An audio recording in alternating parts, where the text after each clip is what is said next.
Hello guys, welcome again. और आज की जो हम वीडियो में बात करने वाले हैं वो है प्रीपेड एक्सपेंसेस। अब प्रीपेड एक्सपेंसेस को दोस्तों प्री पेमेंट्स के नाम से भी जाना जाता है और अनएक्सपायर्ड एक्सपेंसेस के नाम से भी जाना जाता है। अब प्रीपेड एक्सपेंसेस, अनएक्सपायर्ड एक्सपेंसेस और प्री पेमेंट तीनों सेम होते हैं, इनमें कन्फ्यूजन होने की जरूरत नहीं है। इंटरव्यू कुछ भी पूछ सकता है, तो बिल्कुल भी कन्फ्यूज ना हो।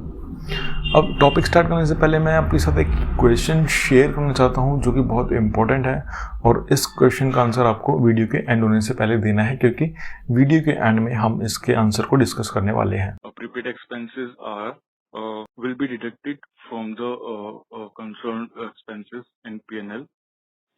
Okay. So, but then when you say deductive, what is actually you do it as a deduction? What do you do it as a? Is it a deduction, or do you apply something on that? I mean, whether it is, I just want to have that understanding. What do you do? Deduction in terms of what you do.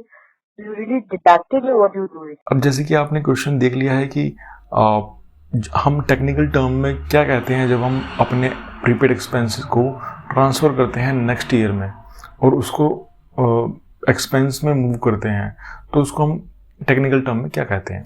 दोस्तों अब बात कर लेते हैं main topic की कि what are the prepaid expenses. अब इसके लिए भी एक इंटरव्यू जो है एक क्वेश्चन पुट अप करता है, वो कैसे करता है इसका भी एक मेरे पास सैंपल है, वो आप देख लीजिए। How do you treat the prepayments? How do you treat prepayments, whether it is expense or an income? In any of your choice, if you want to put a prepayment expense, you can explain me what you understand, how do you treat, what should be the accounting entry. अब बात करते हैं definition की, अब prepaid expenses की definition की, journal entry की और इसके ट्रीटमेंट की। अब दोस्तों what are the prepaid expenses? Prepaid expenses are those expenses which are paid in advance, but the benefit of that will be available in the next accounting period. Prepaid expenses should be carried forward to the next accounting year so that the correct profit for the year can be determined. Journal entry की बात करते हैं। Prepaid expense account debit to cash account, expense account debit to prepaid expenses. जब आपने record किया है अपना expense, तब आप अपनी एंट्री क्या बनाएंगे? Prepaid expense account debit to cash account, क्योंकि आपने उसको एसेट बना लिया है। जब आपका एक्चुअल एक्सपेंस होगा तब आप एंट्री करेंगे expense account debit to prepaid expenses. जब इंटरव्यू क्वेश्चन पूछता है, बोलता है कि what are the journal entries for the prepaid expenses, तो आपको ये आंसर देना है। अब दोस्तों अभी देख लेते हैं कि प्रीपेड एक्सपेंसेस का नेचर क्या होता है और एक्सपेंसेस का नेचर क्या होता है। अब यहाँ पे प्रीपेड एक्सपेंसेस हमारा एसेट होता है, और एसेट हमारी प्रीपेड एक्सपेंस जो है हमारा पर्सनल अकाउंट में फॉलो करता है, और इसका जो रूल होता है डेबिट द रिसीवर, तो हम इसको डेबिट कर रहे हैं। एक्सपेंस का जो रूल होता है वो होता है नॉमिनल अकाउंट। अब नॉमिनल अकाउंट कहता है कि debit all expense and losses, तो हम इसको यहाँ पे डेबिट कर रहे हैं। अब डेबिट कैसे कर रहे हैं? प्रीपेड, पहली एंट्री में हमने प्रीपेड एक्सपेंसेस को डेबिट किया था और सेकेंड एंट्री में हमने एक्सपेंस को डेबिट किया था, तो दोनों डेबिट हो गए। ठीक है, अब बात कर लेते हैं ट्रीटमेंट की। इसका प्रॉफिट एंड लॉस में ट्रीटमेंट क्या होता है? अब बात कर लेते हैं और प्रॉफिट एंड लॉस में इसका ट्रीटमेंट क्या होता है। Prepaid expenses are deducted from the concerned expenses in the debit side in the P&L.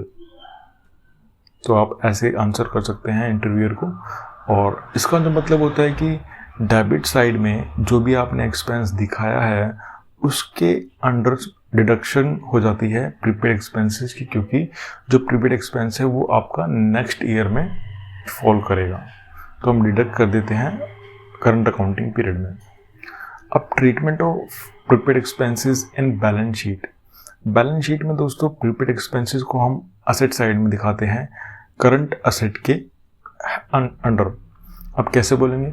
Prepaid expenses are shown at the side of assets under the current assets head. तो दोस्तों ये था पूरा प्रीपेड एक्सपेंसेस के बारे में।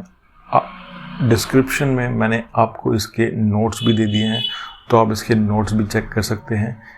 और अपने हिसाब से भी आप नोट्स बना सकते हैं जैसे भी आपको कन्वीनियंट लगे, लेकिन आप इस टॉपिक को ज़रूर प्रिपेयर कर लीजिएगा क्योंकि ये जो क्वेश्चन है इंटरव्यू में पूछा जाता है।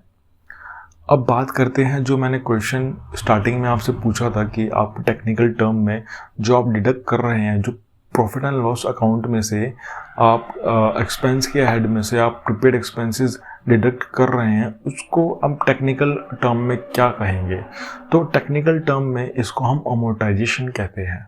अब अमोर्टाइजेशन क्यों कहते हैं? क्योंकि जो हमारा प्रीपेड एक्सपेंसेस है वो असेट्स है, ठीक है। अब असेट्स को हम या तो डेप्रिशिएट करते हैं या अमोर्टाइज करते हैं।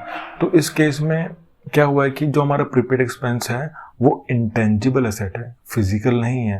आप उसको छू नहीं सकते। आपको पता होगा इंटेंजिबल और टेंजिबल एसेट्स क्या होती है। तो इस prepaid expenses are our intangible assets और वो इस पे अमोर्टाइजेशन चार्ज हो रहा है एवरी मंथ। तो इसका आंसर अमोर्टाइजेशन था। तो दोस्तों इस वीडियो में इतना ही, मिलते हैं नेक्स्ट वीडियो में। उम्मीद करता हूँ ये वीडियो आपको पसंद आई होगी, आपके काम आएगी और इंटरव्यू से पहले आप इसको प्रिपेयर कर लेंगे। तो दोस्तों मिलते हैं नेक्स्ट वीडियो में। Till then stay tuned.